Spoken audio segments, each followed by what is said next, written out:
선우는 더워 안 더워? 참어.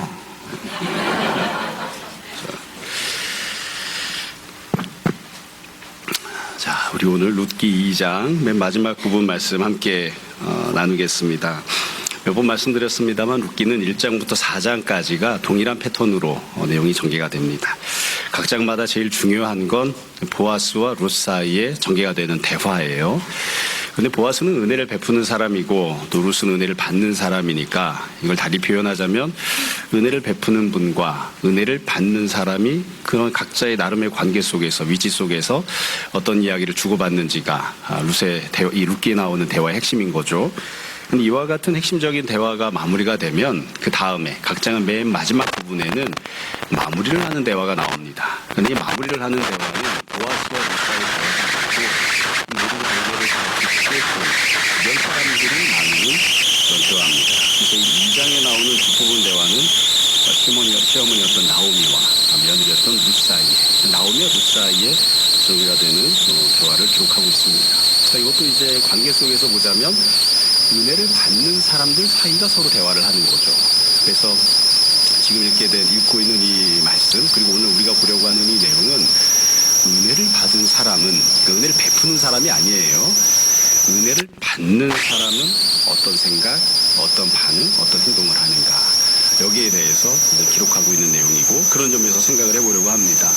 처음부터 말씀을 드리자면 나오미와 룻이 적절한 반응과 행동을 하기는 하지만, 그러나 그렇다고 해서 완벽하게 아름다운 온전한 그런 믿음의 반응을 보였던 건 아니거든요. 부족한 부분들이 있습니다. 그럼에도 불구하고 은혜를 받을 때에 또 은혜를 받은 사람들은 이런 생각, 이런 태도, 이런 반응을 보여야 되는구나 라는 것들을 생각해보고 우리가 살펴보려고 합니다. 오늘 본문에는 이 대화가 3번에 걸쳐 전개가 됩니다. 그러니까 당연히 대지도 3개입니다. 그러니까 3가지를 이제 생각을 해보는 거죠. 지금 말씀드린 것처럼 반응에 대해서 생각을 해볼 건데, 이렇게 놓고 보면 앞부분에 보아스와 룻 사이의 대화가 전개가 될 때에도, 그때에도 룻이 뭔가 반응을 했다는 것을 기억할 수 있습니다. 그러니까 그게 전제가 되는 첫 번째 반응이 되는 셈이죠. 처음에 지난주에 보았던 내용을 생각해 보시면 룻이 그날 아침에 가서 찾았던 일터에서 보아스로부터 은혜를 받습니다. 제일 처음에는 오늘의 일터를 보장받고 안전도 보장받고 물도 먹을 수 있게 해주죠. 그러니까 룻이 뭐라고 이야기하냐면, 어찌 보면 우리 마음을 아프게 하는 안타까운 대답을 해요. 나는 모압 여자입니다. 그렇게 대답을 하죠. 한마디로 이야기하면 나는 은혜를 받을 자격이 없습니다. 그렇게 이야기를 하는 거예요. 그러니까 은혜를 받던 그 자리에서 룻이 어떻게 반응을 했는가? 내가 누구인지를 알아요. 나는 은혜를 받을 만한 사람이 아니다. 특별히 은혜를 받을 만한 사람이 아님을 표현할 때에 모압 여자라고 하죠. 혈통을 가지고 이야기합니다. 다르게 표현하면 나는 태어날 때부터 은혜 받는 것과는 상관없이 태어난 사람입니다. 그러니까 태어날 때부터 혈통 자체가 자격이 없는 사람, 이렇게 고백을 한 거예요. 또 그 뒤에 보면 보아스가 계속해서 은혜를 베풀어 주죠. 마음을 위로해주고 룻에게 기쁨을 주고 합니다. 그러니까 룻이 또 뭐라고 이야기를 하냐면, 나는 당신의 하녀만도 못한데 당신이 나에게 이런 은혜를 베푸셨습니다. 그렇게 고백을 해요. 마지막에 보면 이제 보아스가 또 이것저것을 더 주죠. 떡도 주고 초에 찍어 먹으라 하고 또 볶은 곡식도 주고, 곡식을 추수하면서 단에서 이렇게 좀 빼어가지고 버려라, 그래서 이 룻이 주워갈 수 있게 하라, 이런 여러 가지 은혜들을 베풀죠. 그래서 앞부분을 보면 보아스와 룻이 서로 은혜를 베풀고 은혜를 받을 때 룻이 보였던 아주 중요한 태도 한 가지를 우리가 발견할 수 있습니다. 룻은 자기가 누구인지를 압니다. 그러니까 나는 은혜 받을 자격이 없는 사람, 나는 이런 은혜에 합당하지 않는 사람, 내가 무언가 잘나거나 대단하거나 무언가 자격을 갖췄기 때문에 이런 은혜를 받고 있는 것, 그렇게 생각하지 않는 거예요. 그걸 고백하는, 그게 이제 룻이 보였던 첫 번째 반응입니다. 이 반응을 전제로 해서 이제 은혜를 받던 당시에는 내가 누구인지와 관련된 반응을 했는데, 이것을 전제로 해서 이제 집으로 돌아와서는 어떻게 하는지를 이제 보려고 합니다. 먼저 17절과 18절을 보면 하루 일과를 마치고 룻이 돌아오는 상황이 나오죠. 17절을 보세요. 룻이 밭에서 저녁까지 죽고, 이렇게 되어 있습니다. 이것도 참 묘해요. 저녁까지 주었다는 것은 해가 지고 그 다음까지도 이제 주었다는 것인데, 아마 요즘 청년들이나 비단 청년뿐만이 아니라 다른 직장인들도 마찬가지일 거예요. 저녁까지 근무해라 그러면 싫죠. 오후 5시, 6시 되면 퇴근해야 되는데 저녁까지 주었다. 그러니까 이게 일을 과도하게 많이 했다, 이런 표현이기도 하고, 또 뒤집어 생각해 보면 오늘 어디 가서 뭘 주워 먹을 수가 없었는데 이렇게 줍는 걸 오래 할 수 있으니까 참 귀하고 감사한 일이기도 한 거죠. 양면성이 있습니다. 저녁까지 주운 다음에 이 주운 것을 떨었다 이렇게 되어 있습니다. 탈곡을 한 거예요. 그랬더니만 보리가 한 에바쯤 되었다 이렇게 되어 있습니다. 보리가 한 에바쯤 되었다. 한 에바면 보통 한 22.5kg, 그냥 쉽게 이야기하면 한 20kg쯤 됩니다. 그러니까 곡식을 주운 거는 더 많았겠죠. 더 많은 것인데 그거를 떨어서 탈곡을 하면 곡식 알갱이만 떨었더니만 한 에바 한 20kg쯤 넘게 나왔다 이렇게 되어 있습니다. 제 개인적인 생각은 한 20kg쯤 되었다. 그럼 요즘 우리가 쌀 사 먹을 때 옛날에는 한 가마가 80kg였지만 요즘 그렇게 사 먹는 사람 별로 없죠. 20kg짜리, 10kg짜리 이렇게 먹는데 20kg짜리를 이제 룻이 들고 오는 거죠. 제가 옆에 있었으면 들어줬을 텐데 하는 생각이 듭니다. 누구라도 보내서 좀 20kg짜리 들판에서 집까지 들고 오려고 하면 그것도 꽤 무게가 나갈 텐데 싶어요.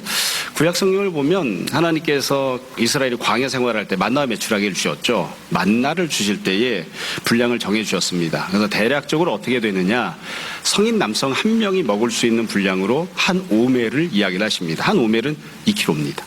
그러니까 성인 남성 한 사람에게 할당되는 곡식의 무게가 2kg쯤인데 지금 룻이 20kg쯤을 거둔 거예요. 그래서 그것을 가지고 이제 들어옵니다. 그 뒤에 보시면 18절 그것을 가지고 일단 성읍에 들어오죠.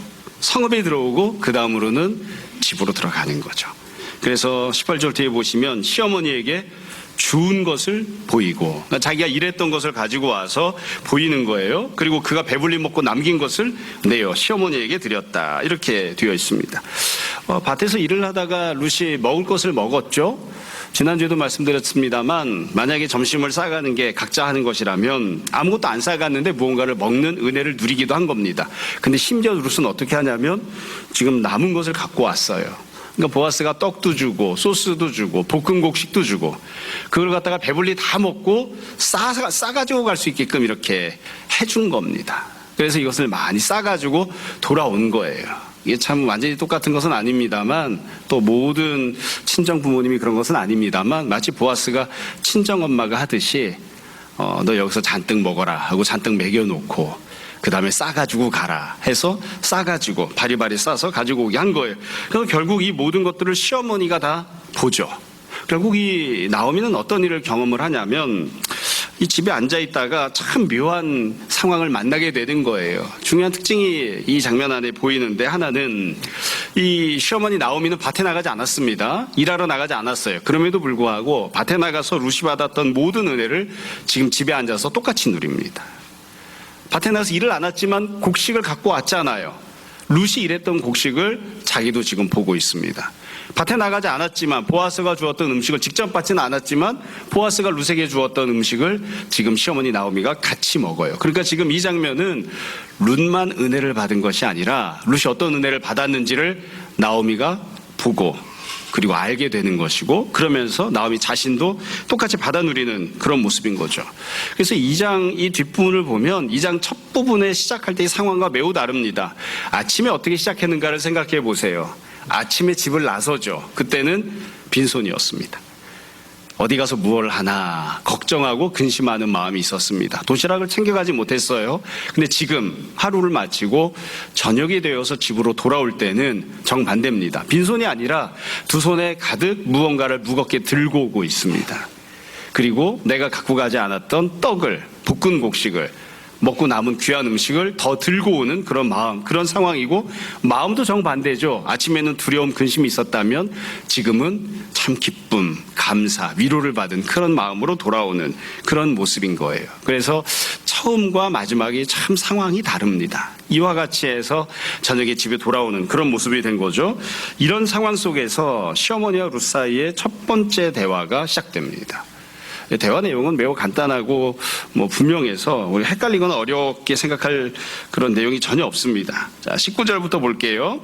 19절에 보면 시어머니가 그에게 이르되, 다르게 번역하자면 물은 거죠. 나오미가 했던 첫 번째 말은 질문을 던지는 겁니다. 물었어요. 뭘 물었느냐? 두 가지를 물은 거죠. 오늘 어디서 주었느냐? 어디서 일을 했느냐? 장소를 묻습니다. 당연히 베들레헴 아니니까 베들레헴은 하나님의 은혜를 주시는 곳인데 그중 안에서도 특별히 어디에서 이런 것들을 얻었느냐 질문한 거죠. 두 번째 질문은 너를 돌본 자에게 복이 있기를 원하노라. 여기서 보면 복이 있기를 원하노라라고 축복을 했어요. 축복을 했지만 사실은 현실적으로는 질문하는 거죠. 누가 이런 것들을 너에게 얻게 하였는가. 이게 이제 나오미가 질문을 하는 겁니다. 그러니까 자기 며느리였던 루트 은혜를 받았고 나도 집에 앉아 있었지만 똑같은 은혜를 받았어요. 그리고 나서 어디서 누구로부터 from whom, from where 어디서 누구로부터 이와 같은 것들을 얻었느냐라고 질문을 합니다. 이 첫 번째 질문이 이 은혜를 받는 사람이 보이는 반응이에요. 그러니까 이 반응이 아무것도 아닌 것처럼 쭉 전개가 되지만 사실은 매우 중요합니다. 그러니까 지금 나오미는 뭘 지금 묻고 있는 거냐면 오늘 하루 은혜를 받았죠. 은혜를 받은 건 이미 지나간 사건입니다. 오늘 있었던 분명하게 경험했던 과거 일인데 오늘 어떤 일이 있었는지를 돌아보는 질문을 하는 겁니다. 내가 어떤 은혜를 받았는지를 돌아보는 질문을 하는 거예요. 근데 이 나오미가 했던 질문은 참 묘한 특징을 갖고 있습니다. 이 질문이 장점도 있고 단점도 있거든요. 여러분 이 질문을 보면서 어떤 것이 잘 물어본 측면이라고 생각하세요? 훌륭한 질문이에요. 어떤 점에서 훌륭한 질문이라고 우리가 생각할 수 있을까? 사람마다 각기 다르게 볼 수 있습니다만 저는 그렇게 생각합니다. 사실은 만약에 우리가 드라마 대본을 쓰거나 이 장면을 좀 다시 재구성을 하거나 내가 시어머니 나오미 입장이었다면 어떻게 할까? 종종 아이들을 가르칠 때에 양육할 때 이렇게 하라 이런 얘기를 종종 하거든요. 뭐냐면 칭찬하고 격려해주는 말을 할 수도 있거든요. 지금 본문 처음 시작할 때 보면 룻이 밖에 나가서 아침에 나가서 하루 종일 일하고 저녁 때 들어왔잖아요. 얼마나 힘들었겠어요. 나오미가 뭐라고 이야기하는 게 사실 상식적일까요? 룻에 대해서 질문할 수 있잖아요. 며느리 룻아 혹은 내 딸아 얼마나 힘들었니? 그렇게 얘기할 수 있잖아요. 애 많이 썼다. 이거 들고 오느라 얼마나 애썼니? 이거 지금 탈곡해서 20kg가 됐으면 그동안 걷어들인 곡식은 훨씬 많았을 텐데 그거 다 들고 다니느라 정말 애 많이 썼다. 오늘 아침에 나가면서 밥도 못 사가지고 갔는데 오늘은 뭘 먹고 지냈니? 배가 고프지는 않았니? 이렇게 물어볼 수도 있잖아요. 여러분 너무 나이브하게 보지 마세요. 시어머니이기 때문에 그런 말을 안 한 건 아닙니다. 여러분 사실은 룻과 관련해서 여러 가지를 물어볼 수도 있잖아요. 룻이 애를 많이 썼으니까 실제로 룻이 노심초사했으니까 열심히 일했으니까 룻이 무엇을 했는지에 대해서 질문할 수도 있어요. 근데 거기에 대해서는 한마디도 묻지 않습니다. 제가 생각할 때는 아마 물었지만 물어보았겠죠. 이야기했겠죠. 칭찬하고 격려하는 말도 했겠죠. 그러나 그게 핵심이 아니기 때문에 가장 중요한 부분이 아니기 때문에 기록을 생략한 게 아닐까 싶어요. 그래서 지금 이 나오미가 물어보는 핵심을 보면 룻에 대해서 묻는 게 아니라 어디서 받았는지를 물어요. 누구로부터 받았는지 이 모든 은혜를 받은 것들이 도대체 출처가 어디인지를 묻는 거예요. 어디서 얻었느냐. 그래서 이게 과거를 돌아보면서 내가 받은 것들에 대해서 생각하면서 내가 무엇을 했는가에 대해서 생각하는 게 아니라 누가 어디서부터 이것이 나에게 주어졌는지를 묻습니다. 이런 점에서 굉장히 훌륭한 거예요. 동시에 이 질문이 갖고 있는 단점도 있습니다. 이게 완전한 질문은 아니거든요. 온전한 질문은 아닌데 잘 생각해 보시면 나오미는 질문을 할 때 어떻게 하냐면 이거 어디서 얻었느냐 이렇게 묻죠. 여러분 만약에 교회에 있는 목사님이 장로님이 권사님이 혹은 우리가 자녀에게 이와 같이 묻는다면 며느리에게 묻는다면 뭐라고 묻는 게 조금 더 적합한 질문일까요? 어찌 보면 좀 낯간지러운 질문일 수도 있지만 표현일 수도 있지만 원래는 이렇게 물어야 됩니다. 누가 너에게 이런 은혜를 베풀었느냐 이렇게 물어야죠. 혹은 한 걸음 더 나가서 묻는다면 하나님께서 오늘 너에게 누구를 통해 이런 은혜를 받게 하셨느냐 이렇게 물어야죠. 근데 나오미는 그렇게 묻지 않습니다. 그러니까 나오미는 지금 질문을 할 때 뭘 질문하냐면 겉으로 보이는 껍데기만 가지고 질문하는 거예요. 사실 본질은 하나님이 이 모든 것들을 계획하시고 준비해 두셨기 때문에 질문을 던질 때에 하나님께서 이 은혜를 누구를 통해 어디서 너에게 받게 하셨는가 이렇게 물어야 되는데 그렇게 묻지는 않는 거예요. 사실 애당초 처음 출발할 때부터 아침에 출발할 때부터 하나님께서 은혜를 너를 위하여 준비하고 예비하셨을 텐데 그 은혜를 네가 오늘 받고 누리고 오기를 원한다 이런 마음가짐으로 출발한 건 아니거든요.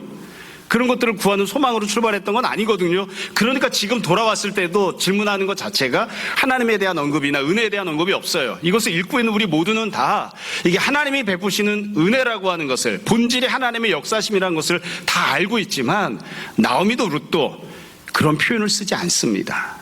사실은 조금 솔직하게 이야기하면 나오미와 룻의 마음 가운데에는 이 모든 것들이 하나님이 베푸신 은혜라고 하는 그런 깨달음, 그런 고백을 할 만한 믿음은 아직 없는 것 같아요. 그래서 우리가 다 알고 있죠. 본인들이 몰라도 이건 하나님이 은혜를 베푸신 겁니다. 여하튼 그래서 나오미가 이렇게 질문을 했어요. 그러니까 룻이 대답을 합니다. 룻이 19절 뒷부분에 보시면 누구에게서 일했는지를 시어머니에게 알게 할 이르되 오늘 일하게 한 사람, 그 사람 이름은 보았습니다. 이렇게 대답을 합니다. 그 사람의 이름은 보았습니다 라고 대답을 하는데 이것도 참 묘해요.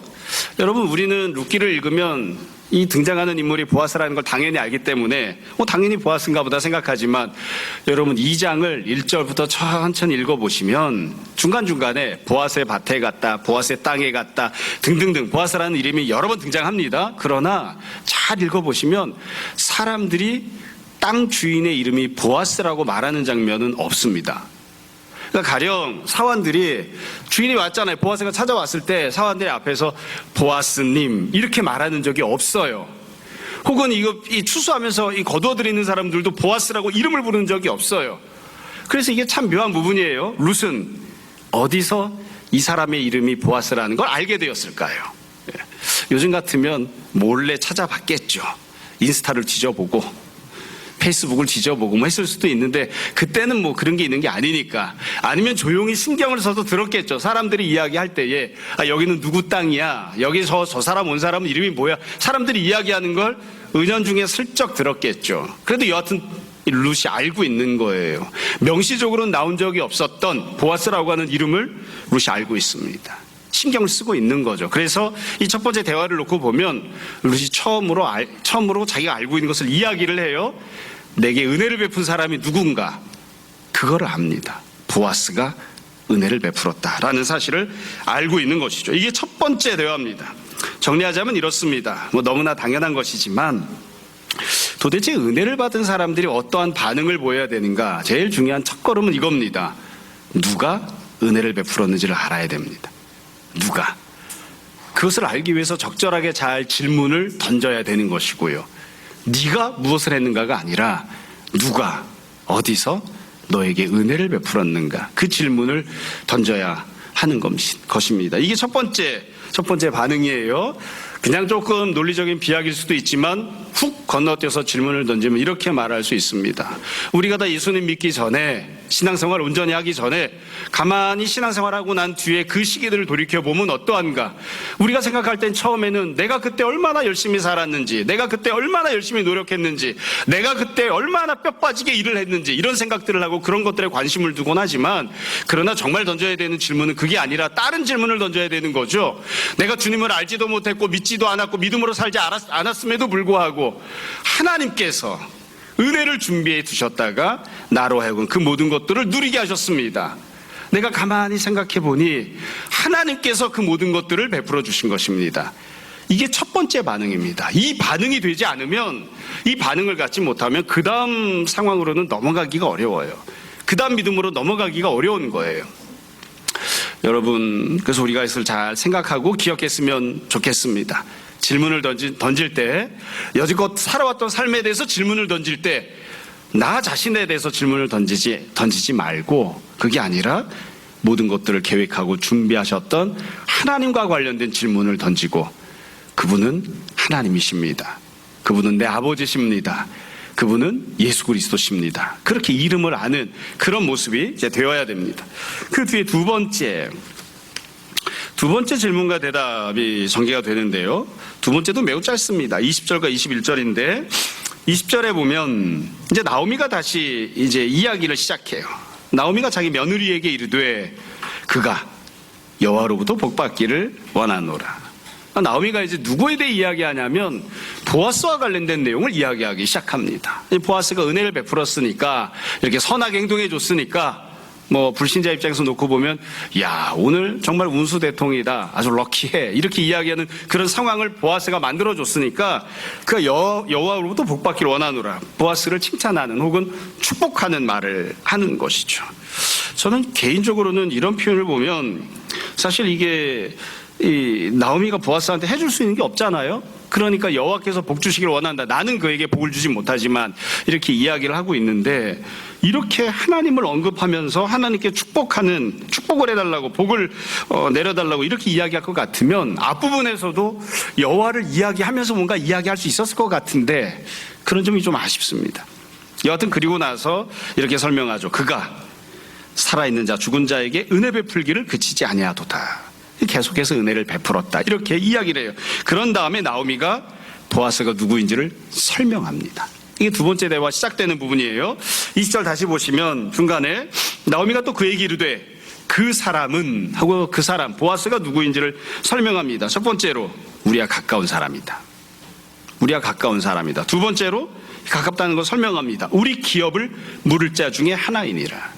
그러니까 우리 생계를 책임져 줄 수 있는 그런 사람이다라고 이야기를 해요. 그래서 이 나오미가 이야기하는 내용을 보면 보아스가 누구인지를 설명을 하는 거죠. 근데 설명을 할 때에 이것도 마찬가지입니다. 우리는 뭐 보아스에 대한 설명을 당연한 것으로 받곤 하지만 오늘날 우리가 누군가를 설명할 때를 생각해 보세요. 누군가를 설명할 때 주로 하는 설명이 뭔가요? 남자들은 주로 그런 설명을 하잖아요. 어떤 자매에 대해 설명해라 그러면 그 사람은 예쁘다, 안 예쁘다. 주로 이런 거 설명하죠. 그렇죠? 아니면 그 사람 똑똑하다, 안 똑똑하다, 부자다, 가난하다 이렇게 설명하잖아요. 근데 지금 여기 보면 나오미가 뭘 가지고 설명하냐면 우리와의 관계에 대해서 설명해요. 우리와의 관계. 우리가 가까운 자다. 가까운데 왜 가까운 것이냐면 사는 집이 가까운 게 아니고 사회적 신분이 가까운 게 아니고 단순히 혈통이나 친척 관계를 놓고 봤을 때 가까운 혈족이어서 가까운 것만이 아니고 우리의 기업을 물을 책임을 갖고 있는 사람이다. 책임이면서 권리를 동시에 갖고 있는 사람이라는 거죠. 이와 같이 이 기업을 물은다고 하는 것은 누가 규정한 것이냐면 하나님이 율법을 통해서 규정하신 관계예요. 율법을 통해 규정하신 관계. 만약 보아스가 율법을 지키지 않는다면 이 루키 전체 주제가 그거잖아요. 그 전체 주제 중에 하나가 그거 아닙니까? 만약 보아스가 하나님이 규정하시고 명령하셨던 율법, 하나님의 말씀을 지키지 않으면 룻은 은혜를 받을 방법이 없어요. 근데 만약 보아스가 율법을 지킨다면, 하나님 말씀을 지킨다면, 지금 주변에 있는 다른 사람들은 아무도 그걸 지키지 않고 살고 있지만 보아스가 하나님이 주셨던 이전의 율법의 말씀을 성취하는 자로 살면, 지키는 자로 살면 그러면 그 사람은 우리와 매우 깊은 관계가 있는 사람이야 라고 설명한 거예요. 다시 말씀드립니다. 만약 보아스가 하나님 말씀대로 순종하지 않으면 보아스랑 룻은 아무 상관이 없습니다. 아무리 혈통이 가까워도 아무리 가까운 친척 관계여도 그건 아무 상관이 없어요. 하나님의 말씀대로 순종한다면 하나님의 율법을 기준으로 놓고 보면 보아스와 우리는 매우 가까운 사람이야. 우리를 책임져 줘야 하는 그런 사람이지 기업을 물을 사람이야 라고 이렇게 설명을 한 겁니다. 그래서 이 나오미가 두 번째 했던 말은 아주 간단합니다. 보아스가 누군지를 설명합니다. 알려줘요. 자, 그래서 원래 20절이 끝나면 21절에 모압 여인 룻이 이르되 하고 룻의 이야기가 나오는데 사실은 20절과 21절 사이에 하나의 내용이 더 들어가 있는 게 맞겠죠. 뭐냐면 룻이 보이는 반응이 들어있어야 됩니다. 요즘식으로 이야기하면 이렇게 대사가 들어가야 돼요. 어머, 그랬어요? 이렇게 들어가야죠. 몰랐던 걸 알게 된 거예요. 아니 나는 그냥 나한테 친절을 베푼 사람이다 이렇게만 생각을 했는데 그냥 땅 주인이다 이렇게만 생각했는데 맘씨 좋은 아저씨인가 보다 이렇게 생각했는데 어머, 그 사람이 우리랑 그렇게 가까운 사람이었어요? 라고 반응을 했어야죠. 그게 이제 전제가 되어 있는 거예요. 그리고 나서는 룻이 이런 느낌을 가지고 이제 알게 됐잖아요. 그 사람이 우리랑 하나님 말씀을 기준으로 놓고 보면 깊은 연관성을 갖고 있는 사람이구나. 그 사람이 하나님의 말씀을 성취하는 사람이라면 우리를 돌보고 섬겨줄 사람이구나 라는 것을 깨달은 다음에 생각한 다음에 룻이 이렇게 이야기합니다. 모압 여인 룻이 이르되 그가 내게 또 이르기를. 여기서 제일 중요한 단어는 또입니다. 또. 이미 은혜 받았잖아요. 밭에 나가서 일을 하면서 은혜를 받았습니다. 보아스가 베풀어주는 여러 가지를 받았어요. 근데 지금 그 사람이 우리와 그런 관계였어? 그것을 알게 된 다음에 룻이 이야기를 하면서 근데 여지껏 우리가 받은 거 말고요, 보아스가 했던 이야기가 또 있습니다. 다른 이야기가 또 있는데요 라고 지금 이야기하는 거예요. 그러니까 지금 이 룻은 무엇을 이야기하고 있냐면 보아스가 했었던 약속을 다시 기억을 해냅니다. 쉽게 이야기하면 보아스가 지금 룻에게 어떤 말을 했었는지를 기억해내는 거예요. 그리고 보아스가 어떤 말을 약속으로 주었는지, 어떤 초청을 했는지를 나오미에게 이야기합니다. 이렇게 이야기하죠. 그가 내게 또 이르기를 내 추수를 다 마치기까지 너는 내 소년들에게 가까이 있으라 하더이다. 이게 지금 보아스가 했던 내용입니다. 여러분 이거 잘 보시면 보아스가 왜 이런 이야기를 했을까요? 간단합니다. 오늘 하루 은혜를 베풀고 끝난 게 아니라 이 정도면 족하다. 이제 더 이상 오지 마라. 귀찮게 하지 말고 네가 자꾸 와서 이삭 주면 내가 피해가 되니까, 손해가 되니까 오지 마라. 이렇게 하는 게 아니라 오늘 베푼 은혜처럼, 그리고 더 큰 은혜를 내가 너에게 줄 거니까 여기 계속 나와라. 추수를 마칠 때까지 계속 나와라. 그렇게 초청을 하는 거죠. 그러니까 여기서 계속 나오라는 건 무슨 뜻이겠어요? 내일도 주마, 모레도 주마, 추수를 마칠 때까지 내가 너에게 주마. 그렇게 약속을 하는 거예요. 그러면서 초청을 하는 겁니다. 간단해요.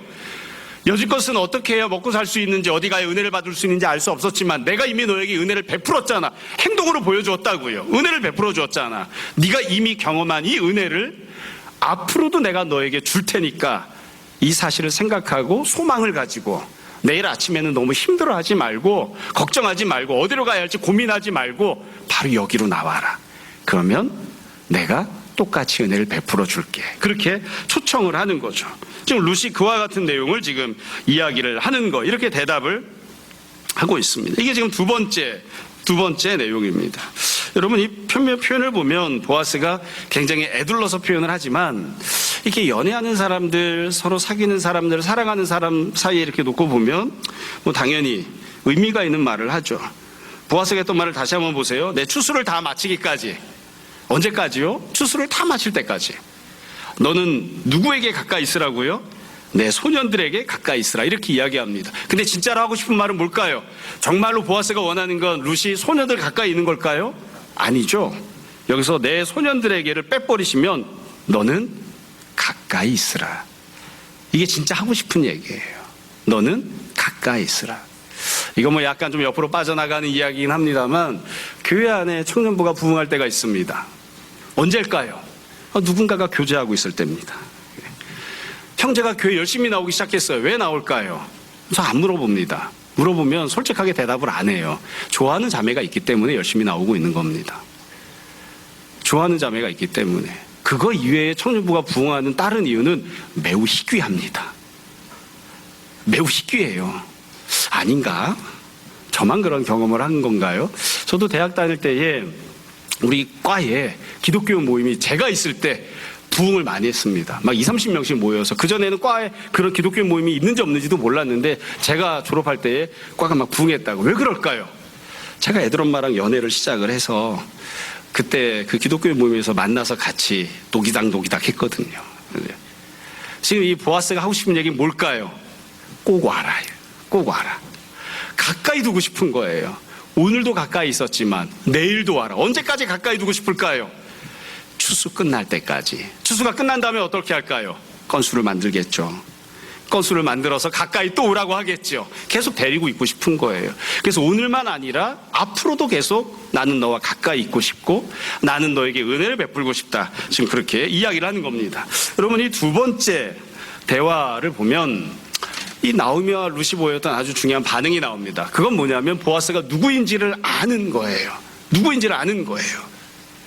도대체 그 사람 이름이 보아스인데 그 이름이 보아스라는 건 말고 또 다른 뭔가가 있는가? 또 다른 뭔가가 있어요. 그리고 나서 생각해 보니까 그 사람이 했던 말이 의미가 있는 말이었어요. 그냥 쉽게 지나가는 말이 아니라 예상하는 말이 아니라 마음을 담아서 했던 말이라는 걸 깨닫고 있는 겁니다. 이 당시는 구약시대니까 그렇기는 하지만 이걸 신약시대로 생각해 보면 그렇게 이야기할 수 있습니다. 우리 신앙생활에 적용하면 이런 거예요. 내가 은혜를 받았습니다. 그분이 누군데? 누가 너한테 은혜를 베풀었는데? 예수님이셔.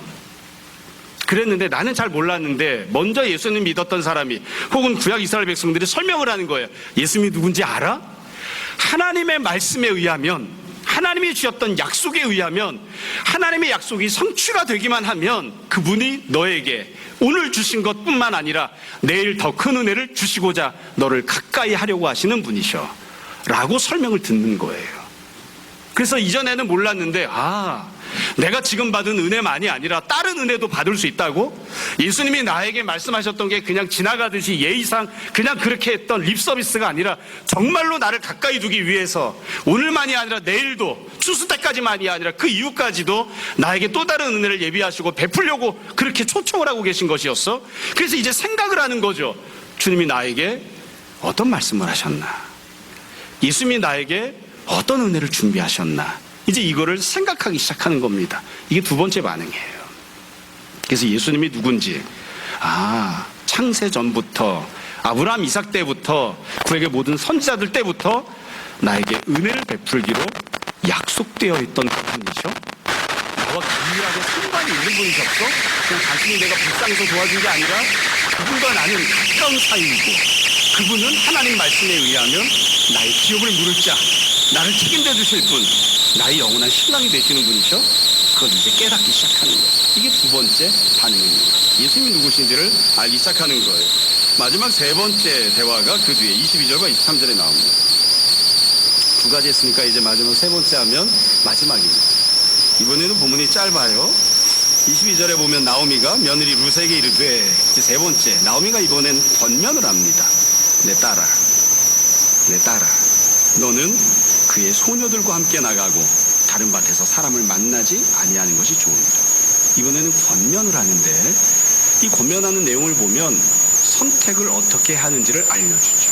잘 보세요. 조금 다르게 권면을 했어요. 문자적으로만 놓고 보면 앞부분에 21절을 다시 한번 보시면 22절 끝에 보면 보아스는 뭐라고 했냐면, 보아스가 이렇게 얘기합니다. 너는 내 소년들에게 가까이 있으라. 보아스는 자기 소년들, 추수하는 일꾼들 가까이 있으라고 말을 했습니다. 추수하는 일꾼들. 참, 여러분이 지난주에도 이야기했지만 위치를 잘 놓고 보시면 땅 주인인 보아스가 있죠. 보아스 바로 밑에 더 높은 사람, 가장 높은 사람은 사환이 있습니다. 사환 밑에는 소년들이 있습니다. 추수하는 사람들 그 다음에 이 이삭을 줍는 여자들이 있어요. 소녀들이 있습니다. 근데 보아스는 뭐라고 했냐면, 사실 속마음은 내 옆에 가까이 있어라 이러고 싶지만 그렇게 말은 못하고, 사환 말고, 내 옆에는 사환, 그거 말고 그 옆에 있는 소년들에게 가까이 있으라 이렇게 말을 했어요. 그랬는데 나오미는 뭐라고 고민했냐면 22절 다시 한번 보세요. 내 딸아, 너는 그의 누구와 함께 나가라고요? 소녀들. 소녀는 누구죠? 저 맨 끝에 있는 사람들이에요. 소년들 가까이 가지 말고, 소년들 말고 더 멀리 있는 소녀들에게 가라. 처음에는 제가 이거 읽다가 왜 이렇게 얘기했을까, 보아스랑 얘기가 좀 다르네 싶은 생각을 하다 보니까, 역시 여자들이 밀당을 잘해. 소년들 옆에 있는 것보다는 저 끝에 조금 멀어도 소녀들 쪽에 있는 게 앞으로의 관계 발전을 위해서 더 좋은 것 같습니다. 여하튼 나오미가 권하는 거예요. 어디로 가야 할지를 알려줘요. 오늘 간 곳에 가라. 그리고 나서는 뭐라고 이야기하냐면 22절 다시 보세요. 맨 끝에 다른